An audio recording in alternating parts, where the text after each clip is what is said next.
Alright everybody, what is up? And today I'm bringing you guys a gameplay on the map Hydro using the Peacekeeper with Suppressor. So, you guys are probably going to want to know what my thoughts and opinions are on Map Pack DLC and the Peacekeeper itself. And surprisingly, for Call of Duty DLC, you know, I didn't really like the MW3 DLC like that much. Black Ops had good DLC, and Modern Warfare 2 had good DLC. And I have to say that this DLC is pretty good too. This is definitely one of the better DLC drops.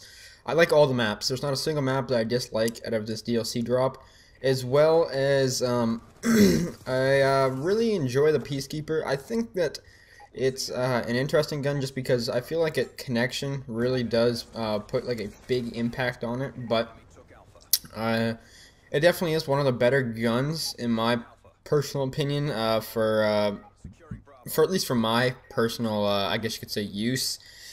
Just because it is a hybrid weapon, and I do mostly use SMGs in this game just because I think that they are the best in this game, but because of its hybrid, it lets me play a little more of a defensive role with the SMGs, which I like more, I guess you could say, per se, than the in-your-face SMG game style, because I do that sometimes, but I prefer the more defensive, you know, kind of SMG style, which sometimes is hard to I guess you could say complete, but the Peacekeeper, because it's hybrid, it gives it those assault rifle attributes where it kind of feels like it's just an assault rifle with some SMD attributes and a stock, like a built-in stock.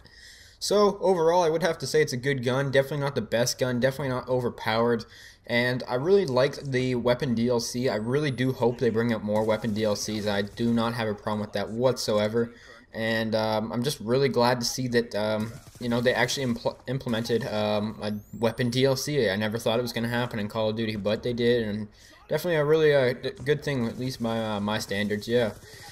And actually, this gameplay is, I think, day one when this game was it was day one. I do have the Peacekeeper Gold now, so I have used it quite a bit. I do have it as like my second favorite weapon now on the Xbox 360, so I have been using it a lot more than you know, most people. So I do have a good grasp on it, and yeah. So the maps. Let's get into the DLC maps. Like I said, I really do like them. I do think that they're all unique in their own ways. Hydro, for an example, the one I'm playing on right now, it does have the interactive feature of the water that it's kind of annoying, but I don't dislike it just because it really does take off some flanking routes. And the only thing that I don't like about it is that if it's a really competitive game and it's taking my opportunities away of getting B, which it does do, it kind of, I don't know, I can see that being annoying. Luckily, I have not had the problem with that yet because I have not ran into a competitive game on the DLC maps really that, well, I had one, but at least not on this map. It's the only thing I don't really like about it, but at the same time, I do like it. I think it's cool, but there's a reason why I don't think this map is a very good map when it comes to competitive gaming, for sure. Hydro, like I said, very good. The other map is Grind. Grind is a really fun map. Definitely in your face and, you know, go, go, go, at least by how I play it or attempt to play it. I really think the color scheme on Grind is actually really cool. It kind of reminds me of Stadium for some reason. I'm not sure why that is. But it is a really cool map. I do like Grind.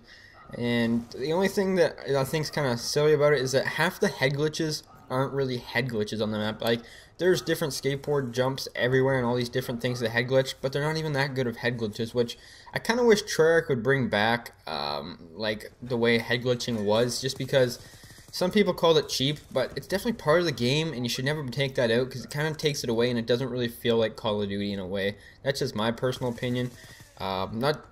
It is kind of a benefit to camping, but it kind of helps you put power spots up and kind of, I guess you could say, control the map a little bit, or in ways.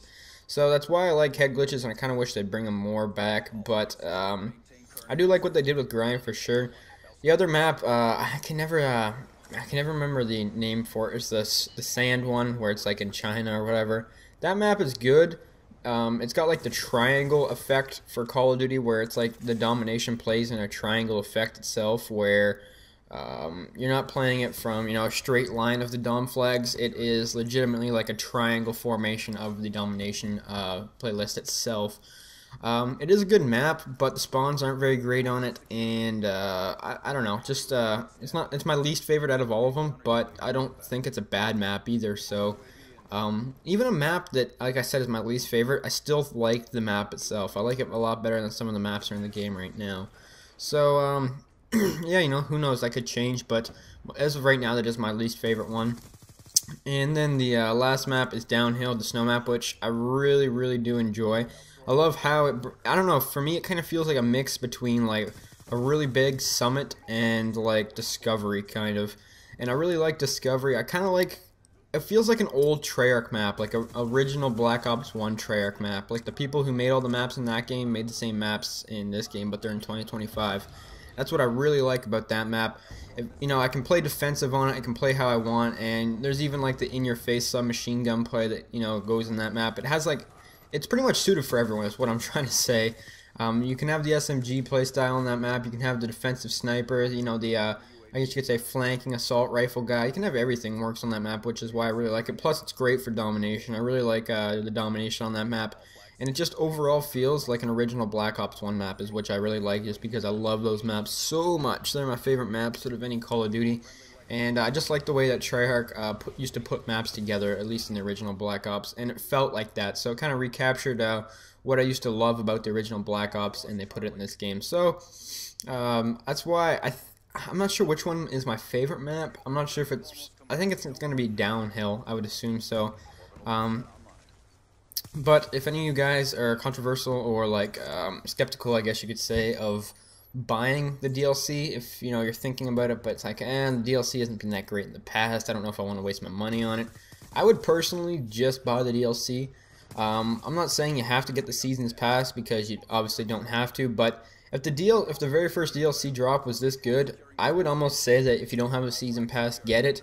I just hope that, you know, some people don't buy the Seasons Pass just because the first DLC was so good and the rest of the DLC isn't bad. But I do have faith in Treyarch, so overall, guys, I would have to give this DLC a thumbs up.